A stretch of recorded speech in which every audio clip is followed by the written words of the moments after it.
Good evening, my Real News Midday TV family. Welcome back to the channel for another news update for April 4, 2024. And in the news this evening, bartender killed in St. Elizabeth double murder was on second day of job. The 20-year-old bartender, who was one of two people gunned down in an attack in Williamsfield district in St. Elizabeth, was reportedly only on her second day of work. According to the police, the woman, Kishira Ashcott, of Ballards River in Clarendon, was shot and killed on Wednesday night alongside a 37-year-old man identified as Dane Morgan, also known as a Little D. The gruesome murder, according to law enforcers, have left the residents of the usually quiet community shocked and shaken. Well over 33 spent shells were found at this location. The Williamsfield community is a community that is very peaceful and quiet. In fact, we have not had any major incidents in this community, so we are here supporting the residents and ensuring that this investigation will proceed swiftly, said Deputy Superintendent Coleridge Minto. The residents are not accustomed to this kind of activity in their space, and so we are ensuring that our team, supported by our station pastor and the chaplain, will provide the support. Reports are that about 10:30 p.m., Morgan and Arscott were in the bar when armed men entered. Loud explosions were heard, and later the bartender and the man were found suffering from what appeared to be gunshot wounds. They were taken to hospital and pronounced dead. Police say information so far has been sketchy. Investigations into the double murder are ongoing. Information we have so far is that the female bartender that worked at the location, it was her second day working here. The gentleman who was killed is a resident of this community, said DSP Minto. The gentleman had a number of children. Many of them have been traumatized by the incident, as well as other children from this community, and so we will be providing additional support to them. We will continue the investigations until we find the persons responsible for the gruesome killing of these two people. St. Elizabeth man dead following dispute with community women. The St. Elizabeth police say they are probing the death of a 23-year-old man who died as a result of injuries he sustained during a dispute with at least 3 women in his community on Monday. According to police reports, the deceased Francois Vassal, a farmer of Silo District and Roses Valley District in the parish, was at his home when he and one of his alleged attackers got into an argument. Things quickly turned physical, and the woman's sister and mother allegedly got involved. A machete was brought into play, and the weapon was used to inflict blows to Vassal's body. He reportedly fell to the ground and was assisted to the hospital, where he succumbed to his injuries while undergoing treatment. Investigations into the incident are ongoing. It is unclear if any arrests have so far been made. Father dead and the son in critical condition following Westmoreland collision. A father is dead and his son hospitalized in a critical condition after the motorcycle they were traveling on collided with a BMW motor car on the Cave Main Road in Westmoreland on Wednesday night. The deceased has been identified as 37-year-old Odin Summers, late of Grass Peace District, Culloden White House in the parish. The incident, which happened shortly after 9 p.m., left Summers' hand severed. The news understands that there was a gridlock along that section of the main road for hours as the firefighters and other emergency personnel attended to the injured individuals. Reports from the police are that Summers was riding his brown Warhawk motorcycle in the direction of Savannah Lamar, while the occupant in the 2015 BMW was heading in the direction of Bluefields.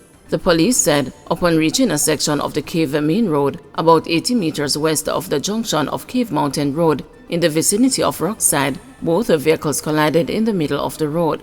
Summers and his son, who was a pillion, were flung from the motorcycle. The now deceased was removed from the scene by undertakers of Doyley's funeral home.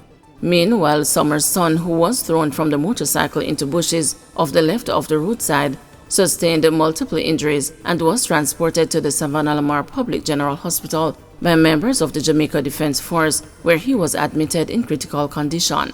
According to the police's report, the driver of the BMW, who was the sole occupant of his vehicle, did not report any injuries to the police. 3 auto crash victims identified, infant in critical condition. The police have released the names of the 3 people who perished in a 4-vehicle crash on the Duns River Main Road in Ocho Rios Wednesday night. Meanwhile, an infant has been transferred to Kingston for treatment. The deceased are 55-year-old vendor Christopher White, 42-year-old Karen Browning, and a 41-year-old Robert Muir, also a vendor. They are all from Beacon Hill Thompson Pen in St. Catherine. Police report that the crash, which happened around 8:30 p.m., involved a Honda Fit, a Nissan La Festa, a Nissan AD wagon, and a Range Rover. According to the police, all vehicles except the Range Rover were traveling easterly on the thoroughfare when, upon reaching in the vicinity of Pearly Beach, the Range Rover failed to keep left, resulting in the collision. The police and the fire brigade were called to the scene, and the injured were taken to the St. Anne's Bay Hospital, where the occupants of the Nissan AD wagon were pronounced dead. The infant, who was an occupant of the Range Rover, was admitted in critical condition. She was later sent to Kingston for further treatment. PNP activist Taza passes away. Well-known People's National Party activist Ricardo Taza James is dead. Former PNP General Secretary Julian Robinson confirmed James's death a short while ago. James was reportedly found unresponsive at his home on Thursday morning and was taken to the Spanish Town Hospital, where he was pronounced dead. Taza was known for bringing the vibes to numerous PNP conferences over the years. He would entertain comrades with the latest dance moves.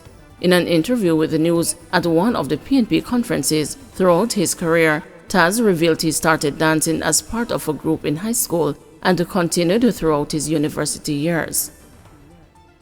NRSC Vice Chair seeks a meeting with the Prime Minister to discuss deadly road crashes. Vice Chair of the National Road Safety Council, Dr. Lucien Jones, is seeking an urgent meeting with Prime Minister Andrew Holness following the latest deadly crash in St. Anne.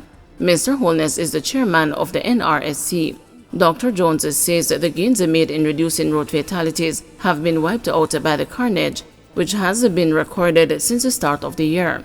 He says there have been 10 road fatalities in the last 4 days. Since the beginning of April, 10 people have died on our roads. 10 in 4 days. This is a major disaster and calamity. And the options for rescuing our nation from this kind of carnage are not many, as people continue to speed and drive recklessly, which, if you examine what has happened in the last 4 days carefully, is a common theme. Yes, there are issues in terms of fixing the roads, but the common theme is that people are not staying in their lane. Transport groups meet with the government today following deferred fare increase. The Transport Operators Steering Committee and the transport operators are meeting Thursday to discuss the measures to benefit the sector following the agreement to defer the 16% fare increase that had been scheduled for April 1. Some transport groups have disclosed that there was no previous indication that the 16% fare increase would have been delayed. The deferred hike was announced during a meeting last Thursday with Finance Minister Dr. Nigel Clark, Transport Minister Darrell Vaz, transport sector leaders and other officials on the Transport Operators Steering Committee. But sector leaders say while they are anticipating the hike, they were not surprised by the delay.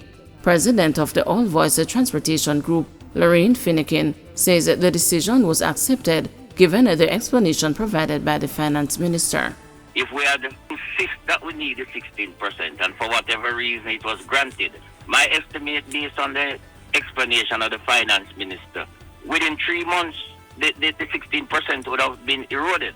So where we are now, it was stated clearly in the meeting last week Thursday that ministers, if we are going to be giving up this 16%, then there are some things that we will have to get in return that would have helped to cushion the fallout of that 16%. So when you look at our operation, taking the workforce, the business force, and all the other people who would need to travel for business or for work across the 14 parishes of this country, it might get to the place where persons now would have to stay away from work because we have people that have been doing interview, pass the interview, get called for the job. But when they work out the traveling cost versus the income, they would not be coming home with anything at the end of the week or the fortnight. People would now have to minimize their traveling.